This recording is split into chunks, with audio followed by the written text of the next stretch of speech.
Okay, so check it out. Here's the setup. Essentially, you gotta have you gotta have a setup here, and I started with everything bare and just dropped the most basic stuff in there. So the camera was already there, Global Light was already there. I added the game manager class and the circle, but not class. They're game objects, right?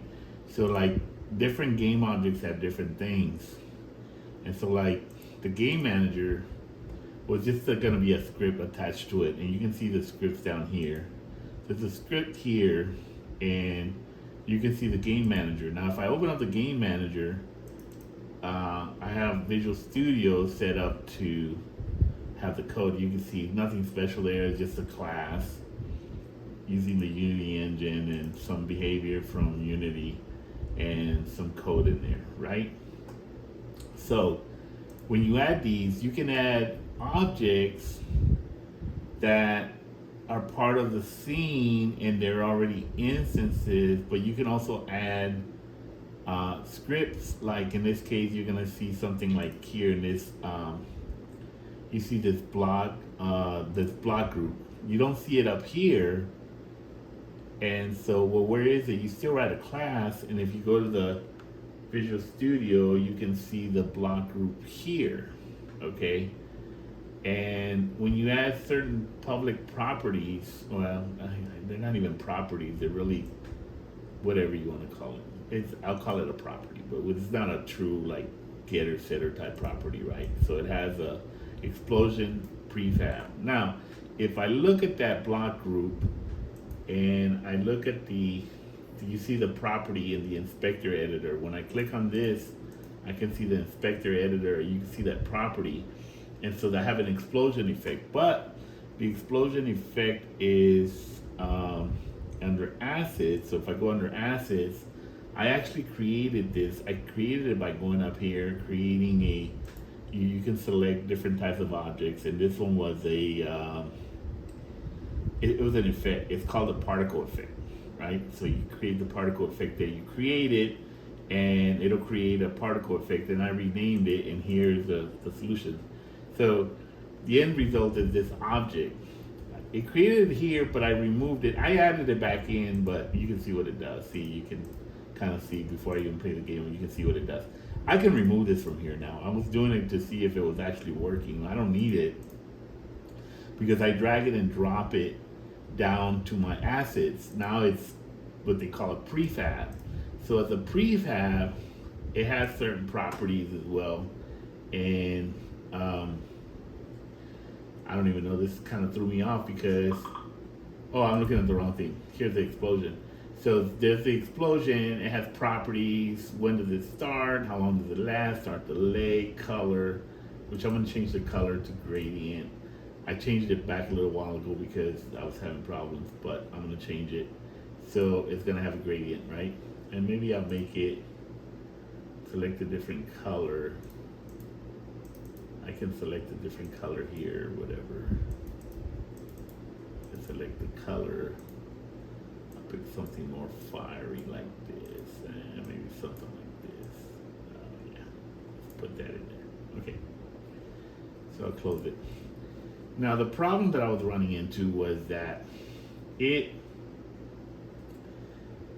even though I have the property here, now I go to my scripts, right? So let's go back to the scripts, the assets. I go to the assets and I go into scripts.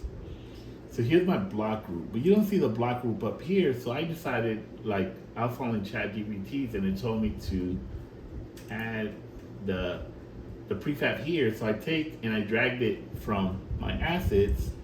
I take this and I drag it up there, right? I take my explosion, I drag it up there.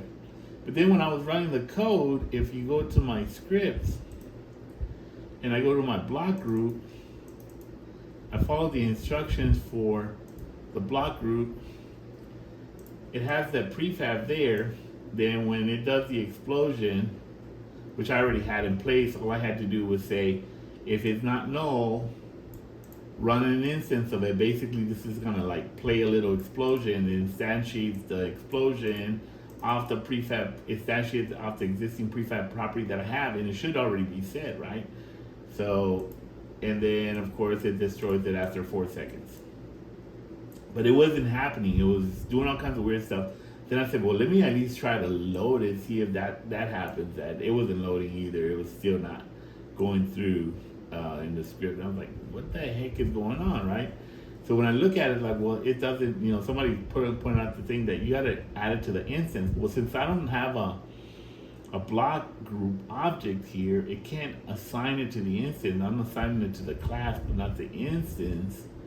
And so that doesn't work. So what I had to do was I had to go back into the block spawner, which spawns all the blocks. It has all those properties in there. If I look at the block spawner, why does it always jump me down there? Anyway, it jumps here, and I added the property there. Now I can assign it to here in the editor, so because it's public and it has that, so my block spawner has that property, which has it here. You can see the explosion effect. I assign it, and so all I have to do is in my code, in my block spawner here, when it decides to spawn a block group here. I think that's here. Let's see, where did I assign it? Block data transform.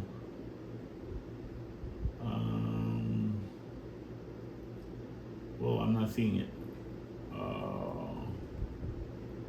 Wait a minute. I don't know why I can't see it. Let me do it this way. Okay. Oh yeah.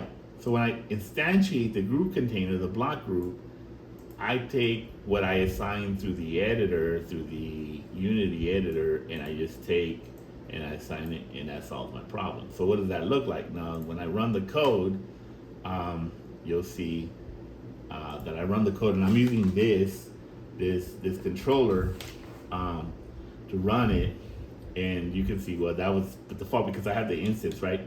But now you see those. Of course, they look crappy, right? Because this is just like dummy code, dummies in place, right? So, but once I put better graphics and everything, then it'll look a lot better. And I'm no good at my own game. So anyway, that's that, and that's the gist of it. You have like Unity open in two places. You can see all the assets, everything here, everything that I have in the game and stuff, right? And then you can also see it in Visual Studio. Same stuff, but except Visual Studio, I'm focusing on just the scripts, and of course it has all this other stuff. Now scenes, of course, every game is a scene, and you can have multiple scenes in a game, and you kind of think of like different locations of the game. It doesn't necessarily mean different levels. Scenes and levels are not one for one necessarily. I guess in old school games, yeah, you had one level, one scene. Like if you have Donkey Kong, one level is one scene. But if you have something like, I don't know, like Super Mario Brothers, you could have one level, but it has multiple scenes. Like you could go in the pipes, go underwater, stuff like that. So that's a different scene, right? Anyway, that's that. So just thought I'd share, and maybe it makes it clear, more clear to see what I'm doing.